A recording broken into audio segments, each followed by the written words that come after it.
ಆತ್ಮೀಯ ವಿದ್ಯಾರ್ಥಿಗಳೇ, ನಾನು ನಿಮ್ಮ ರಾಜು ಮರಡಿಯವರು. ಹಳೆ ಕ್ವಶನ್ ಪೇಪರ್ನ ನೋಡಿದೆ, ಬ್ಲೂ ಪ್ರಿಂಟನ್ನು ನೋಡಿದೆ, ಸ್ಟಡಿ ಮಾಡಿದೆ. ಪ್ರತಿಯೊಂದು ಪಾಠದಲ್ಲಿ ಏನೆಲ್ಲ ಪ್ರಶ್ನೆಗಳು ಬರ್ತಾವೆ, ಅವುಗಳನ್ನು ಯಾವ ರೀತಿಯಾಗಿ ಉತ್ತರಿಸಬೇಕು ಎಂಬ ಮಾಹಿತಿಯನ್ನು ನಾನು ನಿಮಗೆ ತಿಳಿಸ್ತಾ ಇದ್ದೀನಿ. ಫೈನಲ್ ಎಕ್ಸಾಮ್ನಲ್ಲಿ ನೀವು 80ಕ್ಕೆ 80 ಮಾರ್ಕ್ಸ್ ತಗೊಳ್ಳಲೇಬೇಕು ಅನ್ನೋ ಉದ್ದೇಶದಿಂದ ಈ ಒಂದು ಮಾಹಿತಿಯನ್ನು ನಿಮ್ಮಲ್ಲಿ ಹಂಚಿಕೊಳ್ತಾ ಇದ್ದೀನಿ. ಮೊದಲನೇ ಅಧ್ಯಾಯ ಪೀಠಿಕೆ. ಅದರಲ್ಲಿ 1 ಅಂಕದ ಪ್ರಶ್ನೆಯನ್ನು ಒಂದೇ ಕೇಳ್ತಾರೆ, 2 ಅಂಕದ ಪ್ರಶ್ನೆಗಳನ್ನು 2 ಕೇಳ್ತಾರೆ. ಹಾಗಾದರೆ ಇಂಪಾರ್ಟೆಂಟ್ ಯಾವುವು? ಇಂಡಿಯಾ ಎಂಬ ಪದ ಯಾವ ಭಾಷೆಯಿಂದ ಬಂದಿದೆ? ಗ್ರೀಕ್ ಭಾಷೆಯಿಂದ ರೀ. ಬುದ್ಧ ಚರಿತ ಬರೆದವರು ಯಾರು? ಅಶ್ವಘೋಷ. ಪ್ರಾಚೀನ ಕರ್ನಾಟಕ ಮೇರೆ ಉಲ್ಲೇಖಿಸುವ ಗ್ರಂಥ ಯಾವುದು? ಕವಿರಾಜ ಮಾರ್ಗ. ಇನ್ನು 2 ಅಂಕದ ಪ್ರಶ್ನೆ ಅಂತ ಬಂದಾಗ 2 ಕೇಳ್ತಾರೆ. ವಿಶ್ವ ಪರಂಪರೆ ಪಟ್ಟಿಯಲ್ಲಿರುವ ಭಾರತದ 2 ತಾಣಗಳು ತಾಜ್ ಮಹಲ್, ಹಂಪಿ. ಪ್ರಾಕ್ತನ ಅಥವಾ ಪುರಾತತ್ವ ಆಧಾರ ಎಂದರೇನು? ಪ್ರಾಚೀನ ಮಾನವರು ಜೀವನ ಮತ್ತು ಚಟುವಟಿಕೆಗಳ ಅವಶೇಷಗಳನ್ನು ಪ್ರಾಕ್ತನ ಆಧಾರ ಎಂದು ಕರೆಯುತ್ತಾರೆ. ಉದಾಹರಣೆಗೆ ಅವರು ಬಳಸಿದಂತಹ ಗೃಹ ಉಪಯೋಗಿ ವಸ್ತುಗಳು, ಶಾಸನಗಳು, ನಾಣ್ಯಗಳು, ಸ್ಮಾರಕಗಳು. ಇನ್ನು ನೆಕ್ಸ್ಟ್ ಕ್ವಶನ್ನು, ಭಾರತದ ಪ್ರಾಚೀನ ವಿಶ್ವವಿದ್ಯಾಲಯಗಳು ಯಾವುವು? Very simple, Nalanda, Takshashila, Kanchi. ಸಾಹಿತ್ಯದ 2 ಪ್ರಕಾರಗಳು ಯಾವುವು? ದೇಶೀಯ ಸಾಹಿತ್ಯ, ವಿದೇಶೀಯ ಸಾಹಿತ್ಯ. ಭಾರತಕ್ಕೆ ಇರುವ ಇತರೆ ಹೆಸರುಗಳು ಯಾವುವು? ಭರತವರ್ಷ, ಇಂಡಿಯಾ, ಹಿಂದೂಸ್ತಾನ, ಜಂಬೂದ್ವೀಪ. ಇನ್ನು 2ನೇ ಪಾಠ. 2ನೆಯ ಪಾಠದ ಹೆಸರು ಶಿಲಾಯುಗ ಮತ್ತು ಲೋಹಯುಗ. ಇದರಲ್ಲಿ 2 ಅಂಕದ ಪ್ರಶ್ನೆಯಲ್ಲಿ ಒಂದೇ ಪ್ರಶ್ನೆ ಕೇಳ್ತಾರೆ, 1 ಅಂಕದ ಕೇಳಲ್ಲ, ಏನಿಲ್ಲ. ಹಾಗಾಗಿ ಏನು ಕೇಳ್ಬೋದು? ಪ್ಯಾಲಿಯೋಲಿಥಿಕ್ ಎಂದರೇನು? ಪ್ಯಾಲಿಯೋಲಿಥಿಕ್ ಎಂದರೆ ಹಳೆಯ ಶಿಲಾಯುಗ. ನಿಯೋಲಿಥಿಕ್ ಎಂದರೇನು? ನಿಯೋಲಿಥಿಕ್ ಎಂದರೆ ಹೊಸ ಶಿಲಾಯುಗ. ಮಧ್ಯ ಶಿಲಾಯುಗದ ಯಾವುದಾದ್ರೂ 2 ತಾಣಗಳು? ರಾಜಸ್ಥಾನದ ಅಜ್ಮೀರ, ಗುಜರಾತ್ನ ಸಬರಮತಿ. ಇಷ್ಟ. 3ನೆಯ ಪಾಠದ ಹೆಸರು ಸಿಂಧೂ ನಾಗರಿಕತೆ. ಇದರಲ್ಲಿ 1 ಅಂಕದ ಪ್ರಶ್ನೆಗಳನ್ನು 2 ಕೇಳ್ತಾರೆ, 2 ಅಂಕದ ಪ್ರಶ್ನೆಗಳನ್ನು ಒಂದೇ ಕೇಳ್ತಾರೆ ಮತ್ತು ನಕ್ಷೆಯ ವರ್ಕ್ ಕೇಳ್ತಾರೆ. ಹಂಗಾರೆ 1 ಅಂಕದ ಪ್ರಶ್ನೆಯನ್ನು ಏನು ಕೇಳ್ಬೋದು? ಮೆಹೆಂಜೋದಾರ ಪದದ ಅರ್ಥ ಏನು? ಮಡಿದವರ ದಿಬ್ಬ. ಸಿಂಧೂ ನಾಗರಿಕತೆಯ ಹಡಗುಕಟ್ಟೆ ಎಲ್ಲಿದೆ? ಲೋಥಲ್ನಲ್ಲಿದೆ. ಸಿಂಧೂ ನಾಗರಿಕತೆಯ ಜನರ ಪ್ರಧಾನ ದೇವತೆ ಯಾವುದು? ಮಾತೃದೇವತೆ. ಪುರಾತತ್ವ ಇಲಾಖೆಯ ಸ್ಥಾಪನೆಯ ವರ್ಷ 1904ರಲ್ಲಿ. ಇನ್ನು 2 ಅಂಕದ ಪ್ರಶ್ನೆಗಳನ್ನು ಏನು ಕೇಳ್ಬೋದು? ಸಿಂಧೂ ನಾಗರಿಕತೆಯ ಯಾವುದಾದ್ರೂ 2 ನಗರಗಳನ್ನು ಬರೆಯಿರಿ. ಹರಪ್ಪ, ಮೆಹೆಂಜೋದಾರೋ. ಸಿಂಧೂ ಜನರ ಶವ ಸಂಸ್ಕಾರ ಪದ್ಧತಿ ಏನು? ಹೂಳುವುದು ಮತ್ತು ಸುಡುವುದು. ಸಿಂಧೂ ನಾಗರಿಕತೆಯ ಅವನತಿಗೆ 2 ಕಾರಣಗಳು: ನದಿಗಳ ದಾರಿ ಬದಲಾವಣೆ, ಸಾಂಕ್ರಾಮಿಕ ರೋಗಗಳು, ಆರ್ಯರ ದಾಳಿ ಮುಂತಾದವುಗಳು. ಇನ್ನು ಇದರಲ್ಲಿ 5 ಅಂಕದ ಪ್ರಶ್ನೆಯನ್ನು ಏನು ಕೇಳ್ಬೋದು? ಸಿಂಧೂ ನಾಗರಿಕತೆಯ ನಗರ ಯೋಜನೆಯನ್ನು ಬರೆಯಿರಿ. ನಾನು ಭಾಳ ಸಿಂಪಲ್ಲಾಗಿ ಆ ಮಾಹಿತಿಯನ್ನು ಹಂಚ್ಕೊಂಡಿದ್ದೀನಿ. ಇನ್ನು ನಕ್ಷೆ ವರ್ಕಲ್ಲಿ ಏನು ಕೇಳ್ಬೋದು? ಹರಪ್ಪ. ಹರಪ್ಪ ಅಂತ ಬಂದಾಗ ಇದು ಪಾಕಿಸ್ತಾನದಲ್ಲಿದೆ. ಇದನ್ನು ದಯಾರಾಮ್ ಸಹಾನಿಯವರು ಕಂಡುಹಿಡಿದರು. ಇದು ಸಿಂಧೂ ನಾಗರಿಕತೆಯ ಒಂದು ನಗರಗಳಲ್ಲಿ ಒಂದಾಗಿದೆ. Very simple. ಮೆಹೆಂಜೋದಾರ ಎಲ್ಲಿದೆ? ಇದು ಕೂಡ ಪಾಕಿಸ್ತಾನದಲ್ಲಿದೆ. ಆರ್ ಡಿ ಬ್ಯಾನರ್ಜಿಯವರು ಇದನ್ನು ಕಂಡುಹಿಡಿದರು. ಇದು ಸಹ ಸಿಂಧೂ ನಾಗರಿಕತೆಯ ಒಂದು ನಗರಗಳಲ್ಲಿ ಒಂದಾಗಿದೆ. ಇಷ್ಟು ಬರೆದ್ರೆ ನಿಮಗೆ ಮಾರ್ಕ್ಸ್ಗಳು ಸಿಗ್ತವೆ. ಇನ್ನು ನೆಕ್ಸ್ಟ್ ಪಾಠಕ್ಕೆ ಹೋಗೋಣ. ಅಧ್ಯಾಯ 4 ಪ್ರಾಚೀನ ಯುಗ. ಈ ಪಾಠದಲ್ಲಿ ಎಷ್ಟು ಪ್ರಶ್ನೆಗಳನ್ನು ಕೇಳ್ತಾರೆ? 1 ಅಂಕದ ಪ್ರಶ್ನೆಗಳನ್ನು 4 ಕೇಳ್ತಾರೆ, 2 ಅಂಕದ ಪ್ರಶ್ನೆಗಳನ್ನು 2 ಕೇಳ್ತಾರೆ, 5 ಅಂಕದ ಪ್ರಶ್ನೆಗಳನ್ನು 1 ಕೇಳ್ತಾರೆ, 10 ಅಂಕದ ಪ್ರಶ್ನೆಗಳನ್ನು 2 ಕೇಳ್ತಾರೆ ಮತ್ತು ಕಾಲಾನುಕ್ರಮದಲ್ಲಿ ಬರ್ತವೆ. ಮತ್ತು ನಕ್ಷೆ ವರ್ಕ್ ಬರುತ್ತವೆ. ಹಾಗಾದರೆ 4.1 ವೈದಿಕ ಯುಗ ಇದರಲ್ಲಿ ಯಾವೆಲ್ಲ ಪ್ರಶ್ನೆಗಳನ್ನು ಕೇಳ್ಬೋದು ಅನ್ನುವ ಮಾಹಿತಿಯನ್ನು ಹಂಚ್ಕೊಳ್ಬೇಕಾದ್ರೆ ಆರ್ಯ ಪದದ ಅರ್ಥ ಏನು? ಆರ್ಯ ಎಂದರೆ ಕುಲೀನ, ಕೃಷಿ ಅವಲಂಬಿತ ವ್ಯಕ್ತಿ ಅಥವಾ ಒಡೆಯ ಅನ್ನುವಂಥದ್ದು. ವೇದಗಳ ಕಾಲದಲ್ಲಿ ಕುಟುಂಬದ ಯಜಮಾನ ಯಾರಾಗಿದ್ದರು? ಮನೆ ಹಿರಿಯ ಸದಸ್ಯ, ಹಿರಿಯ ಪುರುಷ ಸದಸ್ಯ. ಕ್ಷೇತ್ರ ಎಂದರೇನು? ಉಳುಮೆ ಭೂಮಿಯನ್ನು ಕ್ಷೇತ್ರ ಎಂದು ಕರೆಯುತ್ತಾರೆ. ಯಾವುದನ್ನು ಆರ್ಯರು ಸಂಪತ್ತು ಎಂದು ಪರಿಗಣಿಸಿದ್ದರು? ಜಾನುವಾರುಗಳನ್ನು ಸಂಪತ್ತು ಎಂದು ಪರಿಗಣಿಸಿದ್ದರು. ಇನ್ನು 2 ಅಂಕದ ಪ್ರಶ್ನೆಗಳನ್ನು ಏನು ಕೇಳ್ಬೋದಪ್ಪ ಅಂದರೆ, ವೈದಿಕ ಕಾಲದ 2 ಮಹಿಳಾ ವಿದ್ವಾಂಸರು ಗಾರ್ಗಿ, ಲೋಪಮುದ್ರ, ವಿಶ್ವವರ. ಯಾವುದಾದ್ರೂ 2 ವೇದಗಳನ್ನು ಹೇಳ್ರಿ. ಋಗ್ವೇದ, ಯಜುರ್ವೇದ, ಅಥರ್ವಣ ವೇದ, ಸಾಮವೇದ. ವೈದಿಕ ಜನರ 2 ಮನೋರಂಜನೆಗಳು, ರಥವನ್ನು ಓಡಿಸುವುದು, ಆನಂತರ ಪಗಡೆ ಆಟ, ಈ ಥರ ಬರಿಬೋದು.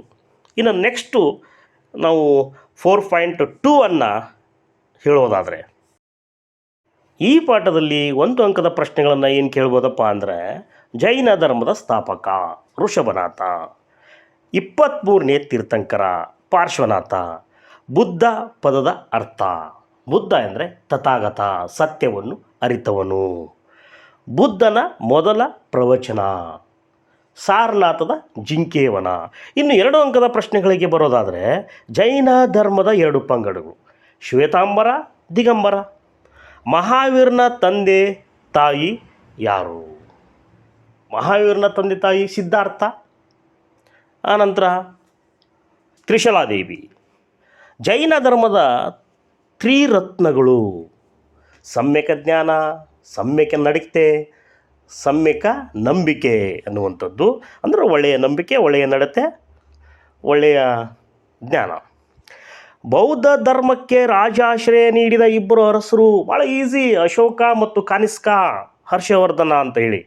ಬುದ್ಧನ ತಂದೆ ತಾಯಿ ಯಾರು? ಬುದ್ಧನ ತಂದೆ ಶುದ್ಧೋಧನ, ತಾಯಿ ಮಹಾಮಾಯಾದೇವಿ.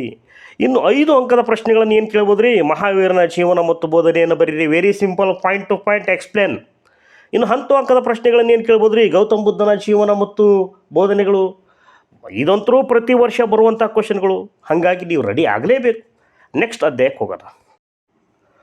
ಈ ಪಾಠದ ಹೆಸರು 4.3 ಮೌರ್ಯರು. ಇದರಲ್ಲಿ 1 ಅಂಕದ ಪ್ರಶ್ನೆಗಳನ್ನು ಏನೇನು ಕೇಳ್ಬೋದು? ಮುದ್ರಾ ರಾಕ್ಷಸವನ್ನು ಬರೆದವರು ಯಾರು? ವಿಶಾಖದತ್ತ. ಅರ್ಥಶಾಸ್ತ್ರವನ್ನು ಬರೆದವರು ಯಾರು? ಕೌಟಿಲ್ಯ. ಇಂಡಿಕಾ ಕೃತಿಯನ್ನು ಬರೆದವರು ಯಾರು? ಮೆಗಸ್ತನಿಸ್ಸು. ಗಾತಸಪ್ತಸತಿಯನ್ನು ಬರೆದವರು ಯಾರು? ಹಾಲ. ಶಾತವಾಹನರ ರಾಜಧಾನಿ ಯಾವುದು? ಪ್ರತಿಷ್ಠಾನ ಅಥವಾ ಪೈತಾನ. ಭಾರತದ ರಾಷ್ಟ್ರಾಂಚನ ಯಾವುದು? ಸಾರನಾಥದಲ್ಲಿರುವಂಥ 4 ಮುಖದ ಸಿಂಹ. ಚಂದ್ರಗುಪ್ತನಿಂದ ಸೋತ ಗ್ರೀಕ್ ದೊರೆ ಯಾರು? ಸೆಲ್ಯೂಕಸ್. ಇನ್ನು 2 ಅಂಕದ ಪ್ರಶ್ನೆಗಳನ್ನು ಏನೇನು ಕೇಳ್ಬೋದು? ಯಾವುದು ಬರ್ಬೋದು? ಮೆಗಸ್ತನಿಸ್ ಯಾರು ಮತ್ತು ಅವನ ಕೃತಿ ಯಾವುದು? ಮೆಗಸ್ತನಿಸ್ಸು ಗ್ರೀಕ್ ರಾಯಭಾರಿ, ಅವನ ಕೃತಿ ಇಂಡಿಕಾ. ಕೌಟಿಲ್ಯ ಯಾರು ಮತ್ತು ಅವನ ಕೃತಿ ಯಾವುದು? ಕೌಟಿಲ್ಯ. ಚಂದ್ರಗುಪ್ತ ಮೌರ್ಯನ ಪ್ರಧಾನಮಂತ್ರಿ, ಅವನ ಕೃತಿ ಅರ್ಥಶಾಸ್ತ್ರ. ಮೌರ್ಯರ ಕಾಲದ 2 ನ್ಯಾಯಾಲಯಗಳು, ಧರ್ಮಾಸ್ಥೇಯ ಮತ್ತು ಕಂಟಕಶೋಧರ, ಸಿವಿಲ್ ಆ್ಯಂಡ್ ಕ್ರಿಮಿನಲ್. ನೆಕ್ಸ್ಟ್ ಧರ್ಮ ಮಹಾಮಾತರನ್ನು ನೇಮಿಸಿದವರು ಯಾರು ಮತ್ತು ಅವರ ಕರ್ತವ್ಯ ಏನಾಗಿತ್ತು? ಅಶೋಕ ನೇಮಿಸಿದ, ಅವರ ಕರ್ತವ್ಯ ಬೌದ್ಧ ಧರ್ಮವನ್ನು ಪ್ರಸಾರ ಮಾಡುವುದಾಗಿತ್ತು. ಇನ್ನು 5 ಅಂಕದ ಪ್ರಶ್ನೆ ಅಂತ ಬಂದಾಗ, ಅಶೋಕ ಬೌದ್ಧ ಧರ್ಮದ ಪ್ರಸಾರಕ್ಕೆ ಕೈಗೊಂಡ ಕ್ರಮಗಳೇನು ಅದನ್ನು ಸ್ವಲ್ಪ ನೋಡ್ಕೊಳ್ರಿ. 10 ಅಂಕದ ಪ್ರಶ್ನೆಗಳು ಅಂತ ಬಂದಾಗ, ಅಶೋಕನ ಜೀವನ ಮತ್ತು ಸಾಧನೆಗಳನ್ನು ಬರೀರಿ ಅಂತ ಕೇಳ್ತಾರೆ. ಸೊ ಹಂಗಾಗಿ ಅದನ್ನು ಪ್ರಿಪೇರ್ ಆಗಿರಿ, ಭಾಳ ಪಾಯಿಂಟ್ ಟು ಪಾಯಿಂಟ್ ಬರೀರಿ, ಅಕ್ಷರಗಳನ್ನು ದುಂಡಾಗಿ ಬರೀರಿ, ಎಕ್ಯುರೇಟ್ ಆನ್ಸರ್ಗಳನ್ನು ಬರೀರಿ, ಮಾರ್ಕ್ಸ್ಗಳು ಸಿಗ್ತವೆ. ಇನ್ನು ನಕ್ಷೆ ಅಂತ ಬಂದಾಗ ಪಾಟಲಿಪುತ್ರದ ಬಗ್ಗೆ ಕೇಳ್ತಾರೆ. ಪಾಟಲಿಪುತ್ರ ಇದು ಬಿಹಾರದಲ್ಲಿದೆ, ಇದರ ಈಗಿನ ಹೆಸರು ಪಾಟ್ನಾ. ಇದು ಮೌರ್ಯರ ರಾಜಧಾನಿಯಾಗಿತ್ತು, ಬರೆದ್ರೆ ಸಾಕು. ಇನ್ನು ಕಾಲಾನುಕ್ರಮದಲ್ಲಿ ಅಂತಂದು ಕಳಿಂಗ ಯುದ್ಧ ಬರುತ್ತೆ, ನೋಡ್ಕೊಳ್ರಿ ಯಾವಾಗ ನಡೀತು ಅಂತೇಳಿ. ಸಾಮಾನ್ಯ ಶಕ ಪೂರ್ವ 261ರಲ್ಲಿ ನಡೀತು. ನೆಕ್ಸ್ಟು ಅಧ್ಯಾಯಕ್ಕೆ ಹೋಗೋಣ. ಈಗ ಅಧ್ಯಾಯ 4.4 ಕುಶಾಣರು. ಇದರಲ್ಲಿ 1 ಅಂಕದ ಪ್ರಶ್ನೆಗಳನ್ನು ಏನೇನು ಕೇಳ್ಬೋದು? ಕುಶಾಣರ ಮೂಲ ಸ್ಥಳ ಯಾವುದಪ್ಪ ಅಂದ್ರೆ ಚೀನಾ. ಕಾನಿಷ್ಕನ ರಾಜಧಾನಿ ಪುರುಷಪುರ. ಕಾನಿಷ್ಕ ಬೌದ್ಧ ಧರ್ಮ ಸ್ವೀಕರಿಸಲು ಪ್ರಭಾವ ಬೀರಿದವರು ಅಶೋಘೋಷ. 2 ಅಂಕದ ಪ್ರಶ್ನೆಗಳನ್ನು ಏನೇನು ಕೇಳ್ಬೋದು? 4ನೇ ಬೌದ್ಧ ಸಮ್ಮೇಳನ ನಡೆಸಲು ಕಾರಣ ಏನು ಮತ್ತು ಯಾವಾಗ ನಡೀತು? ಕಾರಣ ಏನಪ್ಪ ಅಂದ್ರೆ ಬೌದ್ಧ ಧರ್ಮದಲ್ಲಿ ತಲೆದೂರಿದ ಸಮಸ್ಯೆಗಳನ್ನು ಬಗೆಹರಿಸಲು. ಯಾವಾಗ ನಡೀತು? ಸಾಮಾನ್ಯ ಶಕ 102ರಲ್ಲಿ ನಡೀತು. ಇನ್ನು 5 ಅಂಕದ ಪ್ರಶ್ನೆಗಳನ್ನು ಒಂದು ಕೇಳ್ಬೋದು. ಗಾಂಧಾರ ಕಲಾ ಶೈಲಿಯ ಲಕ್ಷಣಗಳನ್ನು ಬರೆಯಿರಿ ಅಂತೇಳಿ ನೀವು ಬರಿತೀರಿ. ಕಾಲಾನುಕ್ರಮದಲ್ಲಿ ಕಾನಿಷ್ಕ ಶಕೆ ಸಾಮಾನ್ಯ ಶಕ 78 ಇದೊಂದು ನೆನ್ಪಿಟ್ಕೊಡ್ರಿ. ನೆಕ್ಸ್ಟ್ ಅಧ್ಯಾಯಕ್ಕೆ ಹೋಗೋಣ. 4.5 ಅಧ್ಯಾಯ 4.5 ಗುಪ್ತರು. 1 ಅಂಕದ ಪ್ರಶ್ನೆಗಳನ್ನು ಏನೇನು ಕೇಳ್ಬೋದು. ಅಲಹಾಬಾದ್ ಸ್ತಂಭ ಶಾಸನವನ್ನು ರಚಿಸಿದವರು ಯಾರು? ಹರಿಸೇನ. ಕಾವ್ಯ ಮೀಮಾಂಸೆಯ ಕರ್ತೃ ಯಾರು? ರಾಜಶೇಖರ. ಶಾಕುಂತಲ ನಾಟಕ ಬರೆದವರು ಯಾರು? ಕಾಳಿದಾಸ. ವಿಕ್ರಮಾದಿತ್ಯ ಎಂಬ ಬಿರುದು ಯಾರಿಗಿತ್ತು? ಎರಡನೆಯ ಚಂದ್ರಗುಪ್ತನಿಗಿತ್ತು. ಅಮರಕೋಶವನ್ನು ಬರೆದವರು ಯಾರು? ಅಮರಸಿಂಹ. ಗೋಕೋಕಿ ಕೃತಿಯ ಕರ್ತೃ ಯಾರು? ಫಾಹಿಯಾನ. ಭಾರತೀಯ ವೈದ್ಯಶಾಸ್ತ್ರದ ಪಿತಾಮಹ ಯಾರು? ಧನ್ವಂತ್ರಿ. ಗುಪ್ತರ ಕಾಲದ ಕಬ್ಬಿಣ ಸ್ತಂಭ ಶಾಸನ ಕಂಡುಬರುವುದೆಲ್ಲಿ? ದೆಹಲಿ ಸಮೀಪ ಮೆಹರೌಲಿ. ಇನ್ನು 2 ಅಂಕದ ಪ್ರಶ್ನೆಗಳನ್ನು ಏನು ಕೇಳ್ಬೋದು. ಸಮುದ್ರಗುಪ್ತನ ಸಾಧನೆಗಳನ್ನು ವಿವರಿಸುವ ಶಾಸನ ಯಾವುದು? ಅಲಹಾಬಾದ್ ಸ್ತಂಭ ಶಾಸನ. ಅದು ಕಂಡುಬರುವುದು ಎಲ್ಲಿ? ಅಲಹಾಬಾದ್ ಸ್ತಂಭ ಶಾಸನ ದೆಹಲಿ.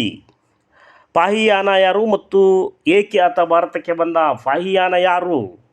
ಈತ ಚೀನಿ ಯಾತ್ರಿಕ. ಭಾರತಕ್ಕೆ ಬರಲು ಕಾರಣ ಏನಪ್ಪ ಅಂದ್ರೆ ಬುದ್ಧ ಹುಟ್ಟಿದ ನಾಡನ್ನು ನೋಡಲು, ಬುದ್ಧನ ಬಗ್ಗೆ ಅಧ್ಯಯನ ಮಾಡಲು ಬಂದಿದ್ದ. ಕಾಳಿದಾಸನ 2 ಕೃತಿಗಳು ಶಾಕುಂತಲ, ವಿಕ್ರಮೋರ್ಷಿಯ ಅಂತೇಳಿ. ಇನ್ನು ಇಲ್ಲಿ 10 ಅಂಕದ ಪ್ರಶ್ನೆ ಅಂತ ಬಂದಾಗ ಗುಪ್ತರ ಸುವರ್ಣಯುಗದ ಬಗ್ಗೆ ಪ್ರಶ್ನೆಯನ್ನು ಮಾಡ್ತಾರೆ. ಹಾಗಾಗಿ ಸುವರ್ಣಯುಗದ ಬಗ್ಗೆ ಸಂಪೂರ್ಣ ಮಾಹಿತಿಯನ್ನು ಓದ್ಕೊಳ್ರಿ, ಪಾಯಿಂಟ್ಸನ್ನು ಓದ್ಕೊಳ್ರಿ, ಎಕ್ಸ್ಪ್ಲೇನ್ ಮಾಡಿರಿ. ಇನ್ನು ಕಾಲಾನುಕ್ರಮದಲ್ಲಿ ಅಂತ ಬಂದಾಗ ಗುಪ್ತ ಶಕೆ ಅಂತ ಬರುತ್ತೆ. ಸಾಮಾನ್ಯ ಶಕ 320ರಲ್ಲಿ ಆರಂಭವಾಯಿತು. ಫಾಹಿಯಾನನ ಭೇಟಿ ಅಂತ ಬಂದಾಗ ಸಾಮಾನ್ಯ ಶಕ 399ರಲ್ಲಿ ಭಾರತಕ್ಕೆ ಭೇಟಿ ಕೊಟ್ಟ. ಇನ್ನು ನಕ್ಷೆ ಅಂತ ಬಂದಾಗ ತಕ್ಷಶಿಲೆಯ ಬಗ್ಗೆ ಓದ್ಕೊಳ್ರಿ. ಇದು ಇಂದಿನ ಪಾಕಿಸ್ತಾನದಲ್ಲಿದೆ.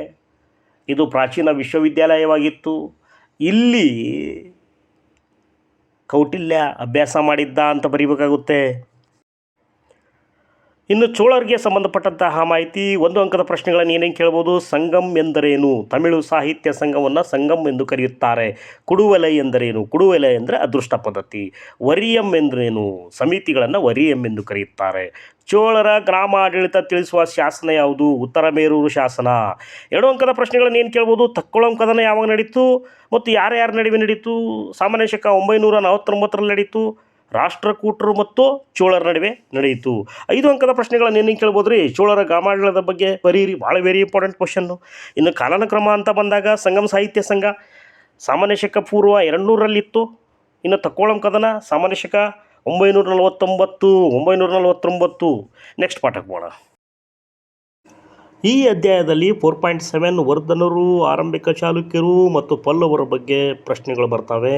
ಹಂಗಾರೆ 1 ಅಂಕದ ಪ್ರಶ್ನೆಗಳು ಏನೇನು ಇರ್ಬೋದು ರೀ. ಹರ್ಷವರ್ಧನನ ರಾಜಧಾನಿ ತಾನೇಶ್ವರ. ಹರ್ಷ ಚರಿತೆಯನ್ನು ಬರೆದವರು ಬಾಣಭಟ್ಟ. ಕದಂಬ ವಂಶದ ಸ್ಥಾಪಕ ಮಯೂರವರ್ಮ. ಆರಂಭಿಕ ಚಾಲುಕ್ಯರ ರಾಜಧಾನಿ ಬಾದಾಮಿ ಅಥವಾ ವಾತಾಪಿ. ಐಹೊಳೆ ಶಾಸನವನ್ನು ರಚಿಸಿದವರು ರವಿಕೀರ್ತಿ. ಹುಯೆನ್ಸ್ತ್ಯಾಂಗನ ಕೃತಿ ಸಿಯುಕಿ. ವಿಜಯ ಭಟ್ಟಾರಕೆಯ ಕೃತಿ ಯಾವುದು? ಕೌಮುದಿ ಮಹೋತ್ಸವ. ಇನ್ನು 2 ಅಂಕದ ಪ್ರಶ್ನೆಗಳಲ್ಲಿ ಭಾಳ ಇಂಪಾರ್ಟೆಂಟು. ಗುಮ್ಮಟೇಶ್ವರ ವಿಗ್ರಹವನ್ನು ಪ್ರತಿಷ್ಠಾಪಿಸಿದವರು ಚಾವುಂಡರಾಯ. ಇದೆಲ್ಲಿದೆ? ಶ್ರವಣಬೆಳಗೊಳದಲ್ಲಿದೆ. ಪಲ್ಲವರ ವಾಸ್ತುಶಿಲ್ಪ ಕೇಂದ್ರಗಳು ಯಾವುವು? ಕಂಚಿ, ಮಹಾಬಲಿಪುರಂ.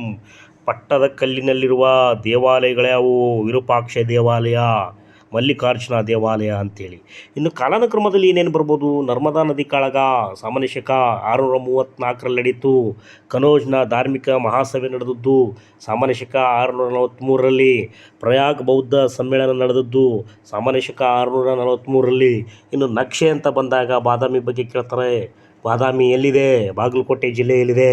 ಬಾದಾಮಿ ಇದು ಆರಂಭಿಕ ಚಾಲುಕ್ಯರ ರಾಜಧಾನಿಯಾಗಿತ್ತು.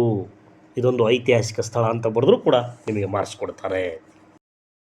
ಓಕೆ, ಈ ಅಧ್ಯಾಯ 4.8 ರಾಷ್ಟ್ರಕೂಟರು. ಇದರಲ್ಲಿ ಏನೇನು ಪ್ರಶ್ನೆಗಳನ್ನು ಕೇಳ್ಬೋದು. 1 ಅಂಕದ ಪ್ರಶ್ನೆಗಳು. ರಾಷ್ಟ್ರಕೂಟರ ರಾಜ್ಯ ಲಾಂಛನ ಯಾವುದು? ಗರುಡ. ಅಮೋಘ ವರ್ಷನ ಆಸ್ಥಾನಕ್ಕೆ ಭೇಟಿ ನೀಡಿದ ವಿದೇಶಿ ಪ್ರವಾಸಿಗ ಯಾರು? ಸುಲೇಮಾನ್. ಉಭಯ ಕವಿ ಚಕ್ರವರ್ತಿ ಎಂಬ ಬಿರುದು ಯಾರಿಗಿತ್ತು? ಪೊನ್ನನಿಗಿತ್ತು. ಕನ್ನಡದ ಆದಿಕವಿ ಯಾರು? ಪಂಪ. 2 ಅಂಕದ ಪ್ರಶ್ನೆಗಳು ಅಂತ ಬಂದಾಗ ಕೈಲಾಸನಾಥ ದೇವಾಲಯವನ್ನು ನಿರ್ಮಿಸಿದವರು ಯಾರು? 1ನೇ ಕೃಷ್ಣ. ಮತ್ತು ಎಲ್ಲಿದೆ? ಎಲ್ಲೋರದಲ್ಲಿದೆ. ಪಂಪನ ಕೃತಿಗಳು ವಿಕ್ರಮೋರ್ಷಿಯ, ಆದಿ ಪುರಾಣ. ಕಾಲಾನುಕ್ರಮದಲ್ಲಿ ಬರೆಯಿರಿ ಅಂತ ಏನಾದರೂ ಕೇಳಿದರೆ ಸುಲೇಮಾನ್ ಭೇಟಿ ಸಾಮಾನ್ಯ ಶಕ 851. ಇದು ರಾಷ್ಟ್ರಕೂಟರಿಗೆ ಸಂಬಂಧಪಟ್ಟಂತಹ ಮಾಹಿತಿ, ವೆರಿ ಇಂಪಾರ್ಟೆಂಟ್. ನೆಕ್ಸ್ಟ್ ಬರ್ತಾಯಿದ್ದೀನಿ. ಓಕೆ, ಈ ಅಧ್ಯಾಯ 4.9 ನಂತರದ ಚಾಲುಕ್ಯರು ಅಂದರೆ ಕಲ್ಯಾಣಿ ಚಾಲುಕ್ಯರು ಮತ್ತು ಹೊಯ್ಸಳರು. ಇದರಲ್ಲಿ ಏನೇನು ಪ್ರಶ್ನೆಗಳನ್ನು ಬರಬಹುದು? ಕಲ್ಯಾಣಿ ಚಾಲುಕ್ಯರ ಮೊದಲ ರಾಜಧಾನಿ ಯಾವುದು? ಕಲ್ಯಾಣಿ ಚಾಲುಕ್ಯರ ಮೊದಲ ರಾಜಧಾನಿ ಮಾನ್ಯಕೇಟ. ಸಂಸ್ಕೃತದ ಮೊದಲ ವಿಶ್ವಕೋಶ ಅಭಿಲಾಷಿತಾರ್ಥ ಚಿಂತಾಮಣಿ ಅಥವಾ ಮಾನಸೋಲ್ಲಾಸ. ಹೊಯ್ಸಳರ ಸ್ಥಾಪಕ ಸ್ಥಳ, ಹೊಯ್ಸಳರ ಒಂದು ಚಿಹ್ನೆ ಹುಲಿಯನ್ನು ಕೊಲ್ಲುತ್ತಿರುವ ಸ್ಥಳ. ಕಲ್ಯಾಣಿ ಚಾಲುಕ್ಯರ ಸ್ಥಾಪಕ ತೈಲಪ, ಎರಡನೆಯ ತೈಲಪ. ಇನ್ನು 2 ಅಂಕದ ಪ್ರಶ್ನೆಗಳು ಅಂತ ಬಂದಾಗ 6ನೇ ವಿಕ್ರಮಾದಿತ್ಯನ ಆಸ್ಥಾನದ ಕವಿ ಯಾರಾಗಿದ್ದರು ಮತ್ತು ಅವನ ಕೃತಿ ಯಾರಪ್ಪ? ನೀವು ಹೇಳ್ರಿ ನೋಡೋಣ, ಅದಕ್ಕೆ ನಿಮಗೆ ಬಿಡ್ತೀನಿ. ವಿಕ್ರಮ ಶಕೆಯನ್ನು ಯಾರು ಆರಂಭಿಸಿದರು ಮತ್ತು ಯಾವಾಗ? ಇದನ್ನು ಕೂಡ ನೀವೇ ಹೇಳಿ. ವಿಷ್ಣುವರ್ಧನನ ಬಿರುದುಗಳು ಯಾವುವು? ವಿಷ್ಣುವರ್ಧನನ ಬಿರುದುಗಳು ಯಾವುವು? ಈ 3 ಪ್ರಶ್ನೆಗಳಿಗೆ ನೀವು ಉತ್ತರಿಸಿರಿ, ನಿಮ್ಮ ಕಮೆಂಟ್ ಬಾಕ್ಸ್ನಲ್ಲಿ ಮೆನ್ಷನ್ ಮಾಡಿ. ಇನ್ನು ನಕ್ಷ ಅಂತ ಬಂದಾಗ ಹಳೆಬೀಡು, ಇದ್ರ ಬಗ್ಗೆ ನೀವು ಹಳೆಬೀಡಿನ ಬಗ್ಗೆ ನೀವು ಹೆಂಗೆ ಗುರ್ತು ಮಾಡ್ತೀರಿ, ಅನಂತರ ಅದ್ರ ಬಗ್ಗೆ ಎಕ್ಸ್ಪ್ಲೇನ್ ಮಾಡ್ತೀರಿ, ಅದನ್ನು ಕೂಡ ಕಮೆಂಟ್ ಬಾಕ್ಸ್ನಲ್ಲಿ ಉತ್ತರವನ್ನು ನೀವು ಹೇಳ್ರಿ. ಓಕೆ, ನಾನು ಇಷ್ಟೊತ್ತು ಹೇಳಿದ್ದೆಲ್ಲ ಮಾಹಿತಿ ಪ್ರಾಚೀನ ಭಾರತ ಇತಿಹಾಸಕ್ಕೆ ಸಂಬಂಧಪಟ್ಟಂತಹ ಮಾಹಿತಿ. ನೆಕ್ಸ್ಟ್ ಎಪಿಸೋಡಲ್ಲಿ ನಾನು ಮಧ್ಯಕಾಲೀನ ಭಾರತ ಇತಿಹಾಸಕ್ಕೆ ಸಂಬಂಧಪಟ್ಟಂಥ ಮಾಹಿತಿಯನ್ನು ನಿಮ್ಮ ಮುಂದೆ ಹಂಚ್ಕೊಳ್ತೀನಿ. ಆನಂತರ ಆಧುನಿಕ ಭಾರತಕ್ಕೆ ಸಂಬಂಧಪಟ್ಟಂತಹ ಮಾಹಿತಿಯನ್ನು, ಪ್ರಮುಖ ಪ್ರಶ್ನೆಗಳನ್ನು, ಉತ್ತರಗಳನ್ನು ನಾನು ನಿಮ್ಮ ಮುಂದೆ ಹಂಚ್ಕೊಳ್ತೀನಿ. ಅಲ್ಲಿವರೆಗೂ thank you, one and all, bye, see you.